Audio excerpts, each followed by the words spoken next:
Hi guys, it's Krishanti with Krishanti.com, and welcome back to my channel where I talk about everything related to psychic development and spiritual and personal growth. And this week's topic is something that all of us will need to go through at some point or another if we're on this path of psychic development and everything that comes with it. And that is the need to pull back from the world, to retreat, and to connect in with your own higher self and your own inner wisdom. We all have it, but as far as accessing it is concerned, that can be a little bit tricky.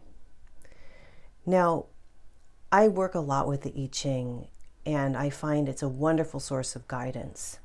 And I use it to help me ascertain what I need to be doing and where I should be focusing in my regular life when things get a little cloudy. And by that I mean, sometimes we're not always in tune with our inner guidance on our own, and we could use a little divinatory help. So that's where things like the I Ching, tarot cards, runes, and other forms of divination can come in handy. Because as you know, they say it's difficult to read yourself, and that is true at certain times and for certain people.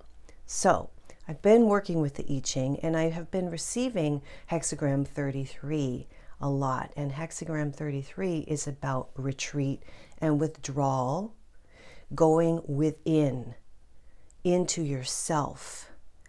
And when I first got that, I had to contemplate it because I didn't really necessarily want to do that in that situation. And it did feel sort of like, well, why should I pull back? And what does this mean? It's sort of like renouncing the outer world and going within. And that's the same reaction I had when I first learned that in order to get really good at being psychic, and this is totally accurate, you need to meditate. I was like, God, I don't want to meditate. Oh, that's no fun. But meditation is really key to developing all these skills. And it's not as bad as it sounds like if you're not used to it. You can really cultivate a beautiful practice, which is what I have done, and come to really rely on that as actual medicine for the soul. But back to this 33 and retreat. I thought a lot about it, and I began to actually embrace it. And you know what actually happened, which will happen in life, is all the circumstances sort of led to that. But it wasn't and isn't a type of retreat that is dismal or upsetting. This is a retreat back into my home, my higher self, and all of the things that I love, all of the things that help me feel like life is beautiful. And I want you to take a minute and think about that for yourself, because it's really important. A lot of us have trouble kind of figuring out what our higher self is and how all that works. So if you just take a minute to think about the things that you love, what makes your heart sing, what feeds your soul, what makes you happy. And this is very deeply personal.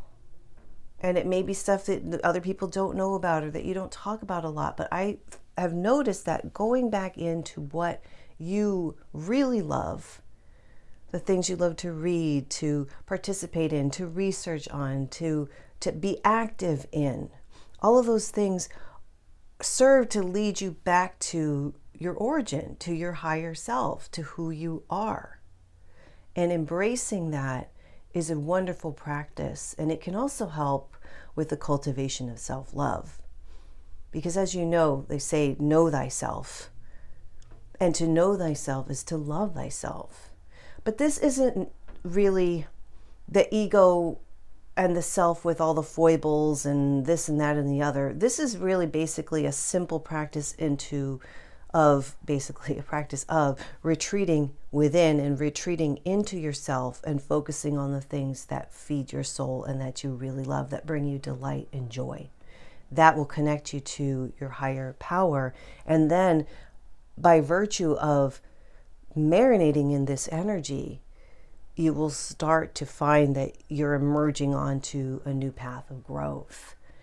It can be quite complex, but it can also be very beautifully simple. Now, there's something really special about the clairvoyant reading technique that I learned and that I teach others in my individual private one-on-one psychic development training program, which is a way in which you connect with the other person. I and those of us who do this type of work, the clairvoyant work, typically we don't want to see the person we're reading. We don't want to see how you dress yourself. We don't want to see the face that you present to the world. I don't want to know how you do your hair. I don't give a care what kind of bag you're carrying. I don't want to know about any of that. I want you to say your name. I hear your name and I tune into the energy of your soul. And from there, that's where the magic takes place. It is a soul-to-soul connection. And then the soul of that other person who's being read steps forward and helps deliver information and helps the reading go very smoothly. It's always like a co-creation. It takes two to tango. And so the person being read, their spirit, by connecting with their spirit and honoring their spirit opens up the space for all the beautiful information to flow that their personality and ego need to hear. And so there's something really special about, again, retreating, going within, and seeing what lies there and connecting with that eternal spirit of who you really are. And I must reiterate, we are living in a society that places such an emphasis on the things that we have. Money, money, money, money, money. How much do you make? What kind of car do you drive? What are you wearing? What do you look like? This has nothing to do with any of that. This is all about pulling back into yourself, not thinking about the world, and thinking about the things you love. And that can be as simple as a certain scent on the breeze. It can be staring at water and watching the sunlight's reflection off of the waves. It can be something you love to study. Now, when I started this 33 as advised by the I Ching, funnily enough, one of my best friends had recommended a book, a beautiful book. It's called Circe, and it's about the nymph Circe, who is a goddess of Greco-Roman mythology. And I love it. So I'm reading that. And then that led me to Bullfinch's mythology. I grew up reading Tanglewood Tales and studying myths and legends. So this is ingrained in my blood. Like, this is what makes me so thrilled to be alive. And then based on all that, I started researching the Proto-Indo-European goddesses and the origins and genesis of all these stories, these creation myths and legends, and going back into the things that my soul gets really excited about, witchy stuff, working with herbs and plants and plant medicine and the cultivation of inner harmony and beauty. These are the things that are important to me when I go deep within. This isn't about what other people are doing or what the world says you need to focus on. This is what my soul loves. And it's like a remembering, it's like a light going on, like, oh, remember how much you love to read and devour books and love studying and learning and these aha moments. So that's my story. But if you can think about when you go within, what do you find there? And what might you find that you haven't cultivated yet? I have a love of art and beauty. I haven't yet come to a place where I'm creating on a regular basis works of art, like drawing, painting. I do make things, but that kind of thing. And I think there will be a time when that comes. But what is it within you that makes you feel just so happy and alive and vibrant? And if you can retreat into that and make it a practice to honor that which you so deeply love, that will bring you right there with your higher self. And then from there, it's not even something I can say, practically speaking, here's a 1, 2, 3 step protocol. It's more like listen to the yearnings of your soul when you retreat into yourself and let what your higher self informs you about what you love, let that guide you through life. and let that sort of be the dominant energy as opposed to the shoulds that society places on us. Like we're supposed to want this, or we're supposed to focus on that, or we're supposed to get engaged and get upset, and all of the things that the world presents. But by going within, that's where you find your own silver lining and your own truth. And the other really interesting part about hexagram 33 in the I Ching is this is a method of cultivating power and strength. So think about that for a minute.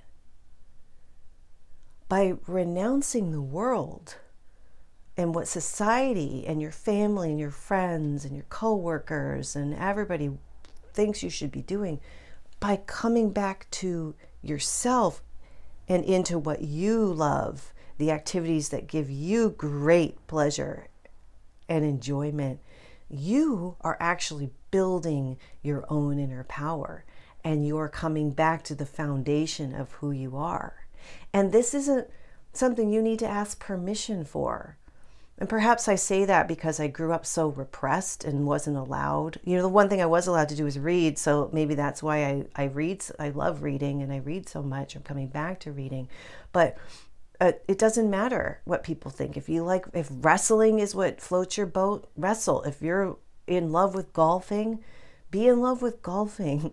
Like, do the things that you feel so deeply, that resonate within you, that are a part and parcel of who you are and what your spirit loves, because you can't go wrong with that. There's a magnificence to that. And again, by building it and by honoring those impulses that come from your higher self, that come from your spirit and soul, you empower yourself to be strong and have a strong foundation in who you are, which is part and parcel of all of this when you're on that path. And on that note, I will say, as I always do, meditation is a really nice part of all of this. And I have a whole beautiful library of channeled meditations that my guides and higher beings, when I go up there to do my channeling work, actually gave me. So it's just transmissions flowing right through me. I think there are about 10 of them now. Check those out, because they're beautiful practices to connect you with your higher self and help you with all the things you ostensibly, like all of us, need to work on, like self-love and forgiveness and so many different things. So check that out. But before I go, if you made it to this part, thank you so much for staying till the very end. I would love to know, if you can think about it for a moment, what are the things that you really love? What does your higher self, what does your spirit, what does your soul just get thrilled about? It's so fun to learn about what people really, really love and what comes from the all that is, spirit. It's just magnificent. So please leave that in the comments below. And thank you so much for watching, and I'll see you next time. Bye for now.